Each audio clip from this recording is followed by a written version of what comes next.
What if the moon didn't really exist until you looked at it? Hi there, I'm Niels Bohr, physicist, puzzle solver, and someone who spent way too much time thinking about invisible particles. Welcome to Genius's Round Table, where nerdy questions become cosmic adventures. Okay, I know that sounds crazy, but quantum physics is full of ideas that sound like science fiction until you realize they're backed by experiments. Let me take you back to the early 1900s. Physicists thought they understood how the world worked. Everything followed neat rules, like billiard balls bouncing around a table. Then we looked closer, much closer, down to the tiniest parts of nature, atoms and particles, and everything got weird. Particles didn't behave like tiny solid balls. Sometimes they acted like waves, sometimes like particles, and sometimes they didn't seem to exist in just one place until we tried to look at them.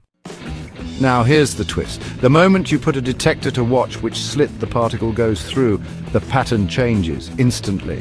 The wave disappears. They behave like simple particles again. It's like the electrons know they're being watched. I know it sounds ridiculous, but it happens. Repeatedly, we've tested it countless times. Albert Einstein wasn't a fan. He said, "God does not play dice." I respectfully disagreed. I said, "Stop telling God what to do." We weren't trying to be poetic. We were trying to describe what we were seeing. That observation itself seemed to shape the outcome. That maybe reality is part illusion, part interaction. Weird, absolutely, but remember, nature doesn't have to make sense to us, it just has to work, and quantum physics works.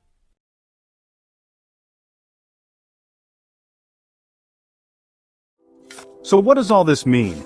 Is the universe hiding things from us until we decide to look? Let me paint a picture. Imagine reality is like a magic coloring book. When it's closed, the pages are blank, but when you open it and color it in, boom, images appear. Quantum physics suggests something similar.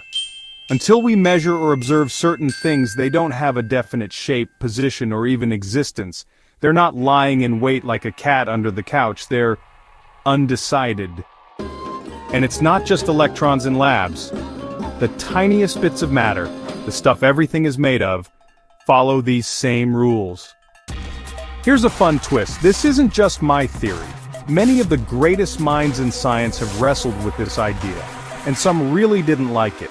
Einstein, for example, was deeply uncomfortable with the idea that reality could be fuzzy or uncertain. He wanted a neat, orderly universe, one where things exist whether you look or not.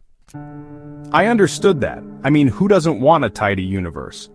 But quantum mechanics kept showing us that nature isn't always tidy. It's full of maybes, full of probabilities. And surprisingly, that's okay, because those maybes still give us incredibly accurate predictions. In fact, quantum theory is one of the most successful scientific theories ever tested. So, let's answer the big question. Does observation create reality? Well, kind of. At least in the quantum world, it seems your act of observing helps shape the outcome. But don't worry, that doesn't mean your couch disappears when you leave the room. Quantum effects are incredibly small, and in the world we live in, the big, messy, human-sized world, those uncertainties mostly cancel out. Still, it gives us something amazing to think about. That you, yes, you, are an active participant in how the universe unfolds, even if it's just by looking. And that idea, that's not just science, that's kind of magical. And that idea, that's not just science, that's kind of magical.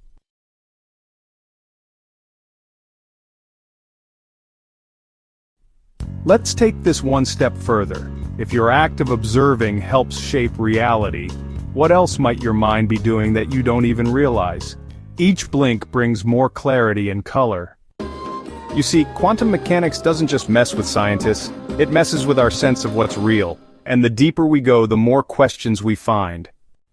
For example, what does it mean to measure something? Is it just about using a fancy machine, or is it about consciousness, awareness?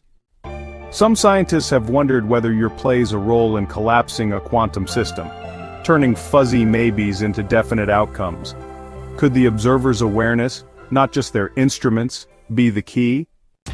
Now, I'll be honest, This is where things get controversial. Not all physicists agree, and I don't claim to have all the answers. But it opens up something beautiful. A dialogue between physics and philosophy, between particles and perception. It also brings us to one of the most mind-boggling thought experiments ever, Schrödinger's cat. Imagine a cat in a box, along with a quantum trigger that might or might not release poison, depending on a single atomic event. Until someone opens the box, the cat is in a superposition, both alive and dead. Not metaphorically, literally. When you open the box, the cat's state is revealed, but before that, it's both. It's neither. It's weird. And welcome to quantum physics. Now here's something people miss. Schrödinger invented that thought experiment not to explain quantum weirdness, but to show how ridiculous it sounded. But the joke's on us, because experiments have confirmed the basic ideas behind it. Not with cats, thankfully, but with particles. Lots and lots of particles. So what does this mean for? It means you're not just a passive observer.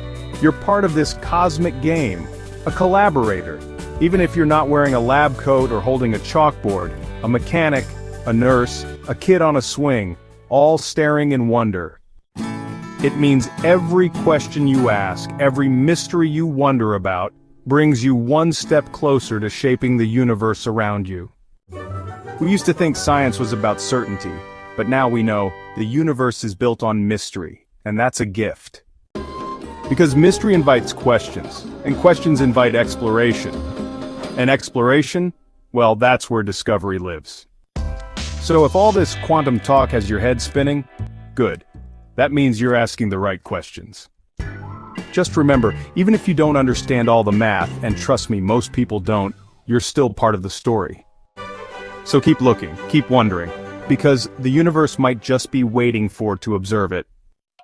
Thanks for joining me today. If this video gave you something to think about, like, comment, and subscribe to Geniuses Roundtable. We've got plenty more weirdness where that came from.